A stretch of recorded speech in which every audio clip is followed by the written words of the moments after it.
Rebirth of immortal emperor के episode 29 के साथ हाजिर हूँ। तो फिर चलिए एक्सप्लेनेशन शुरू करते हैं।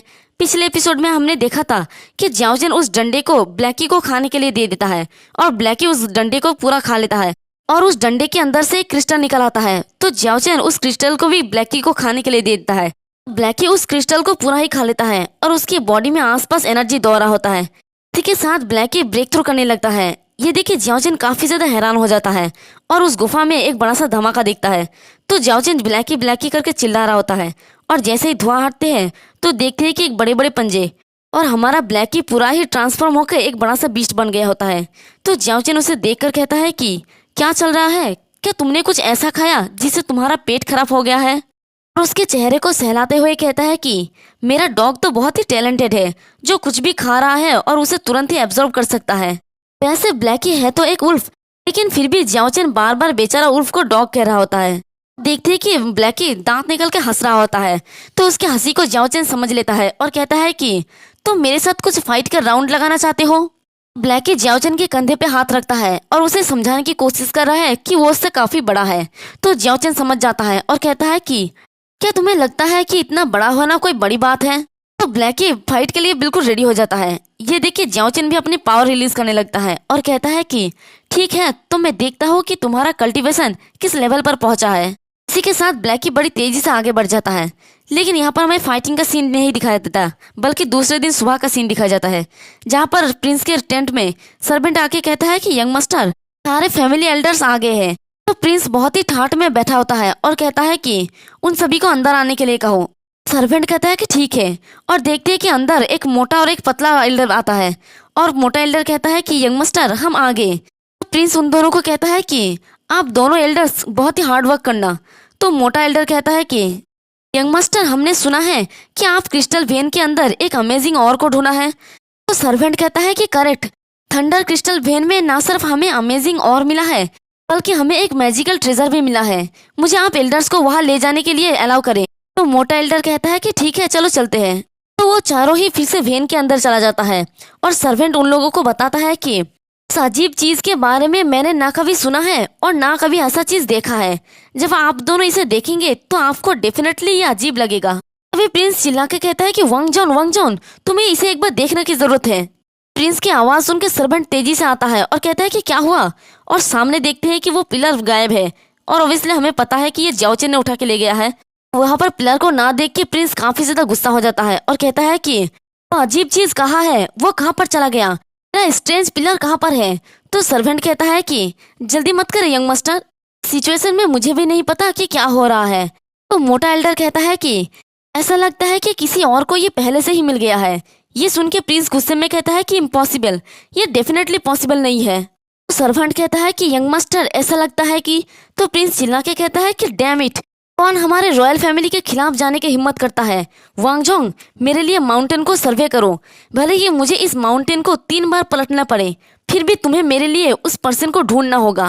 अभी मोटा एल्डर हंसते हुए कहता है कि यंग मास्टर परेशान होने की क्या जरूरत है, बस मुझ पर छोड़ दे। तो प्रिंस कहता है कि क्या आपके पास कोई आइडिया है मोटा एल्डर। मोटा एल्डर कहता है कि यंग मास्टर लोगों को ढूंढने का ये मेरा सेकंड एबिलिटी है, बस यहाँ पर इंतजार करें और मैं आपको दिखाता हूँ। इसी के साथ वो अपनी उंगली को थोड़ा सा कटता है और अपने खून से एक फॉर्मेशन जैसा कुछ बनाता है और उस फॉर्मेशन के अंदर हमारा जियाओजिन को दिखाई देता है जब वो उस डंडे को उठा रहा था। तो ये देख के प्रिंस कहता है कि बहुत अच्छा, उसने सच में हमारे रॉयल फैमिली से कुछ चुराने का हिम्मत किया है। मोटे एल्डर मैं उसका फेस देखना चाहता हूँ। ये सुन के मोटे एल्डर कहता है कि ये बहुत ही इजी टास्क है। वो जैसे ही जियाओजिन को पिक्चर को इधर घुमाता है तो उन्हें उसका फेस नजर नहीं आता है। देख के सभी लोग काफी ज्यादा हैरान हो जाता है और कहता है कि ये क्या है। इसी के साथ मोटे एल्डर के मुंह से खून निकलने लगता है और वो कहता है कि ये हिवन और अर्थ पर इम्पॉसिबल है, उसका ट्रू नेचर अपीयर क्यों नहीं हुआ। और वो अपने घुटनों के बल नीचे बैठ जाता है। तो पतला एल्डर कहता है कि मोटे एल्डर क्या आप ठीक हैं। तो मोटा एल्डर अपने मन में कहता है कि इसे विश्वास करना सच में कठिन है। तभी पीछे से प्रिंस कहता है कि मोटे एल्डर चल क्या रहा है, मुझे उसका फेस क्यों नहीं नजर आया। तो मोटा एल्डर कहता है कि यंग मास्टर ये पर्सन डेफिनेटली नॉर्मल नहीं है, हालांकि मेरा स्कैनिंग एबिलिटी बहुत ही स्ट्रांग है और इसमें कोई भी कमजोरी नहीं है, लेकिन ऐसे बहुत से लोग हैं जिन्हें हिवेन से ब्लेसिंग मिलता है और ये चोर भी डेफिनेटली उन लोगों में से एक है। एक और थीफ तो ये सुन के प्रिंस हंसते हुए वहाँ से जाने लगता है और कहता है कि बेकार, किसने सोचा था कि उसके पास ऐसा ग्रेट एबिलिटी होगा। कितना फनी है ये। मोटे एल्डर का काम खत्म हो गया है। एल्डर्स पहले मोटे एल्डर को रेस्ट करने के लिए ले जाइए। तो पतलू एल्डर मोटे एल्डर को सहारा देते हुए वहाँ से ले जाता है। तो उनके जाने के बाद सर्वेंट कहता है कि यंग मास्टर, चाहे कुछ भी हो, वो अभी भी रॉयल फैमिली का एक एल्डर है। उन्हें बेकार कहना, शायद ये आपके प्रति उनका सम्मान खत्म कर देना होगा। तो प्रिंस बहुत ही घमंड से कहता है कि बेकार, उसे बेकार कहना उसका बहुत ही सम्मान करना है। वांगजोंग, इस पूरे माउंटेन को सर्च करो। मुझे डेफिनेटली उसका नाम ढूंढकर उसका खाल उतार के हड्डियों को पीसना है। उसका मौत आसान नहीं हो सकता। फिर हमें दूसरी जगह का सीन दिखाया जाता है जहाँ पर ब्लैकी के ऊपर जियाओचेन बहुत ही आराम से लेटा होता है और हंसते हुए कहता है कि लगता है कि मैं फिर से जीत गया, बस थोड़ा सा और तुम मेरे डिफेंस को तोड़ देते।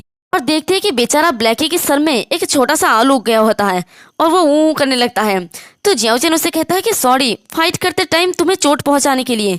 तुम्हारे इस कल्टीवेशन लेवल के साथ अगर कॉमन कल्टीवेटर लेवल पर 3 लोग तुम्हारा सामना कर जाए तो तुम एक ही ब्लो का सामना नहीं कर पाओगे।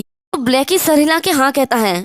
फिर जियाओचेन खुद से ही कहता है कि एंशिएंट क्वेंचिंग मेथड का 3rd लेवल पर ब्रेक थ्रू करने का बस एक कदम दूर है। अगर सब कुछ ठीक रहा तो मैं अभी यहाँ सारा थंडर क्रिस्टल को एब्जॉर्ब कर सकता हूँ, फिर मैं ब्रेक थ्रू कर सकता हूँ। उस टाइम मैं कंप्लीट स्काई फिस्ट का यूज करने में सक्षम हो जाऊंगा। सिर्फ इतना ही नहीं, एंशिएंट क्वेंचिंग मेथड के 3rd लेवल पर ब्रेक थ्रू करने पर मुझे एक और मेथड सीखने का अनुमति मिल जाएगा, आर्चेक वॉरफेयर। और वो कल्टीवेट करते हुए अपने मन में कहता है कि आर्चेक वॉरफेयर एक मार्शल आर्ट है और ये एंशिएंट क्वेंचिंग मेथड का एक पार्ट है। अगर मैं इसे थोड़े समय के लिए यूज कर सकता हूँ तो मेरा कल्टीवेशन बहुत ही बढ़ सकता है। हालांकि ये लंबे टाइम तक नहीं चलता, लेकिन एक ट्रू बैटल में 1 मिनट या 1 सेकंड डिसाइसिव फैक्टर बना सकता है। ये थोड़ा सा टाइम सब कुछ बदलने के लिए काफी है।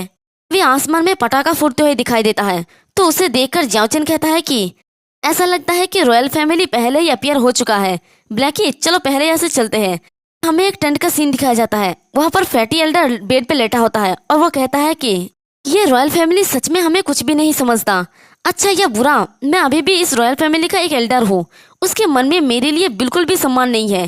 तो पतलो एल्डर कहता है कि टॉप पर बैठे लोग अपना सिर नहीं झुका सकते।